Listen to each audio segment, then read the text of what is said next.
መንግስት በኤሌክትሪክ የሚሰሩ ተሽከርካሪዎች ወደ ሀገር ውስጥ እንዲገቡ ከማድረግ አኳያ በተለይ በባጃጅ ተሽከርካሪዎችም ዘንድ ከቅርብ ጊዜ ወዲህ አዳዲስ የኤሌክትሪክ ባጃጆች እየገቡ ይገኛሉ። በዛሬው ፕሮግራማችንም እነዚህ የኤሌክትሪክ ተሽከርካሪዎችን አሁናዊ ዋጋቸው ስንት ነው? እንዲሁም ለመሆኑ እነዚህ ተሽከርካሪዎችን ብንገዛቸው አዋጭ ነው የሚሉትን ሙሉ ዝርዝር ይዘናል።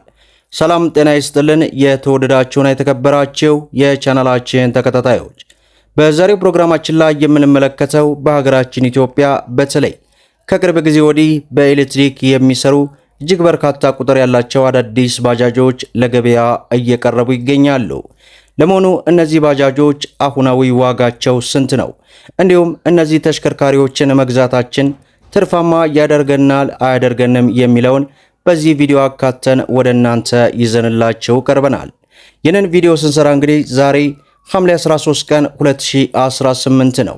ሁላችሁም ይህንን ቪዲዮ ላይክ፣ ቻናሉን ደግሞ ሰብስክራይብ እያደረጋችሁ እስከ መጨረሻው ድረስ ተከታተሉ። እንግዲህ ክቡራን ተመልካቾቼ የተሽከርካሪ ዋጋ በሀገራችን ኢትዮጵያ ያለውን ወቅታዊ ሁኔታ እየተከታተልን እያደረስናችሁ ነው። በተለይ እነዚህ ባጃጆችን በተመለከተ በመዲናችን አዲስ አበባ እንዲሁም በተለያዩ የክልል ከተሞች ላይ ለገበያ እየቀረቡ ይገኛሉ። ለመሆኑ ይህንን ቪዲዮ ስትመለከቱ እናንተ ካላችሁበት ሀገር ላይ እነዚህ ባጃጆች ስንት እየተሸጡ ነው የሚለውን በኮመንት ላይ አሳውቁኝ።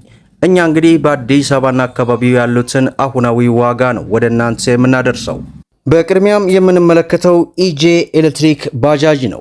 ይህ ባጃጅ በአንድ ፉል ቻርጅ 150 ኪሎ ሜትር መጓዝ የሚችል ነው። ከሹፌር ውጭ 6 ሰው የመጫን አቅም ያለው ሲሆን የተገጠመለትም አውቶማቲክ ትራንስሚሽን ነው። ይህ ባጃጅ እንግዲህ ቶፕ ስፒዱ 52 ኪሎ ሜትር በሰዓት ሲሆን በኖርማል ቻርጅ የትም ቦታ ቻርጅ መደረግ የሚችል ባጃጅ ነው። የተገጠመለት ባትሪ ሊቲየም አየን ባትሪ ሲሆን ይህ ባትሪም እንግዲህ 72 ቮልት ያመነጫል። ይህ ባጃጅ ታዲያ አሁን ላይ ለገበያ የቀረበበት ዋጋም እጅግ የተጋነነ እየሆነ መጥቷል። ከዚህ በፊት እንግዲህ ከወር በፊት የሰጧቸው መረጃ አለ። ከሱ አንጻር አሁን ላይ 1 ሚሊዮን 600 ሺህ ብር ጀምሮ እየተጠራ ይገኛል። እናንተስ አካባቢ ምን ያክል እየተሸጠ ነው የሚለውን በኮመንት አሳውቁኝ። ሌላው በሁለተኝነት ደረጃ ያስኩላችሁ ጃምቦ ኤሌክትሪክ ባጃጅ ነው። ይህ ባጃጅ እንግዲህ በአንድ ፉል ቻርጅ እስከ 150 ኪሎ ሜትር መጓዝ የሚችል ሲሆን የመጫን አቅሙም ከሹፌር ውጭ እስከ 6 ሰው መጫን የሚችል ባጃጅ ነው። ይህ ባጃጅ የተገጠመለት ትራንስሚሽን አውቶማቲክ ትራንስሚሽን ሲሆን የዚህ ባጃጅ ቶፕ ስፒዱ 55 ኪሎ ሜትር በሰዓት ነው። ይህም እንደዚያኛው ባጃጅ በኖርማል ቻርጅ የትኛውን ቦታ መደረግ የሚችል ሲሆን የተገጠመለት ባትሪ ታይፕም ሊቲየም አየን ባትሪ ነው። ይህ የሚያመነጭበትም እንግዲህ ቮልቴጁ 76 ቮልት የሚያመነጭ ሲሆን ይህም ባጃጅ አሁን ላይ ከቦታ ቦታ ልዩነት ቢኖራቸውም ከ1 ሚሊዮን 680 ሺህ ብር ጀምሮ ለገበያ መቅረባቸውን ተመልክተናል ማለት ነው። እንግዲህ አሁን ላይ በተለይ የባጃጅ ዋጋ እጅግ ባልተጠበቀ ሁኔታ ጭማሪ ተደርጎባቸዋል። መግቢያ ላይ እንዳያችሁት ለመሆኑ እነዚህን ባጃጆች ብንገዛ ትርፋማ እንሆናለን ወይ የሚለውን ደግሞ አሁን ላደርሳችሁ። ሰሞኑን በኔም በኩል እንግዲህ 145 የሚሆኑ ከተለያዩ ክፍለ ሀገር የሚመጡ ያገኘኋቸው ከስተመሮችን አይቻለሁ። እነዚህን ባጃጆች ገዝተው እንግዲህ በተለይ ሌሎችም ባጃጅ በዚህ ቪዲዮ ያላቀረብኳቸው ባጃጆች አሉ። እነሱን ገዝተው አንድ ቀን ሳይጠቀሙ አደጋ ውስጥ የገቡበት ሁኔታ አለ። ያም ባትሪያቸው ሙሉ በሙሉ መስራት አለመቻሉ ድርጅቱ ጋር በአካል ቀርበው ጉዳያቸውን እየተነጋገሩ ይገኛሉ። በተለይ አዳዲስ ባጃጆች በሀገራችን ኢትዮጵያ የሚገቡት ለመሆኑ አስተማማኝ ናቸው ወይ የሚለው ሁላችንንም ውስጥ ጥያቄ የሚከት ነው።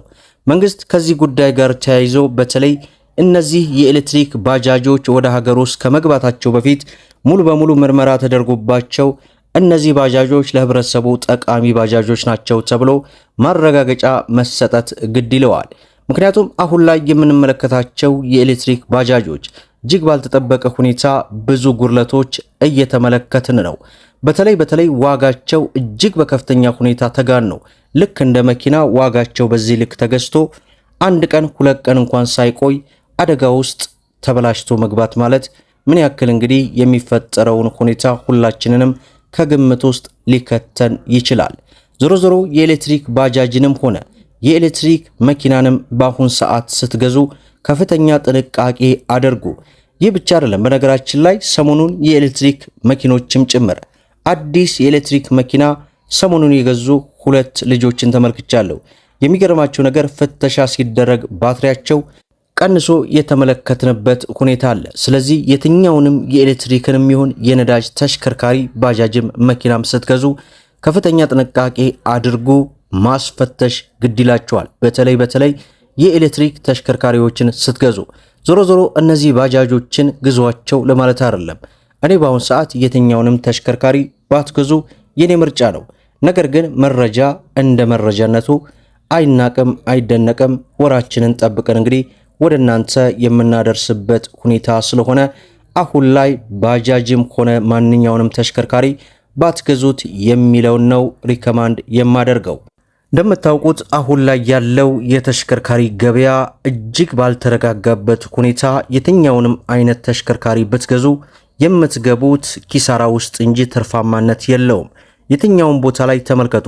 ሙሉ በሙሉ ገበያው ተረጋግቶ ጨመረም ወይም ቀነሰም በተረጋጋበት ሁኔታ የምትገዙት ነገር ትርፋማ ሊያደርጋችሁ ይችላል። እዚህ ድረስ የቆያችሁ የቻናል ቤተሰቦች ኮመንት ላይ አንድ ቁጥርን ጻፉልኝ እንደየሁል ጊዜው ማለት ነው።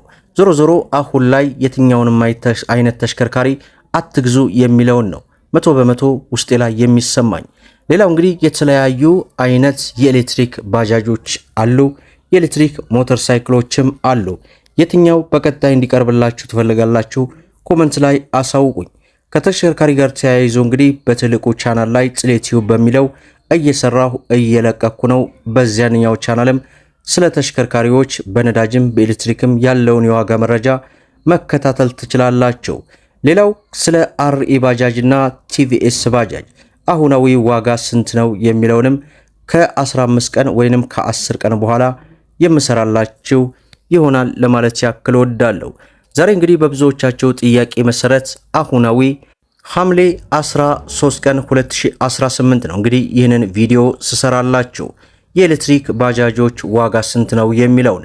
ለመሆኑ እናንተ አካባቢ ስንት ነው? በተለይ መቀሌ እጅግ የተጋነነ የዋጋ ጭማሪ እንዳለው መረጃዎች እየደረሱ ነው። ኮመንት ላይ አሳውቁኝ ያልኩኝ።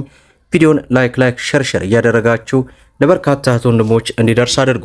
ለቻናላችን አዲስ ከሆናችሁ ሰብስክራይብ በማድረግ በየዕለቱ የሚለቀው መረጃም እንዲደርሳችሁ የኖቲፊኬሽን ማብራታችሁን እንዳትዘነጉ እያልኩኝ ለዛሬ ያስኩላችሁ መረጃ ይህን ይመስላል። እስከ ፍጻሜው ድረስ አብራችሁን ስለቆያችሁ ልባዊ ምስጋናችን እየሰጠን በሌላ ቪዲዮ እስከምንገናኝ ወሰላሙ አለይኩም ወራህመቱላህ።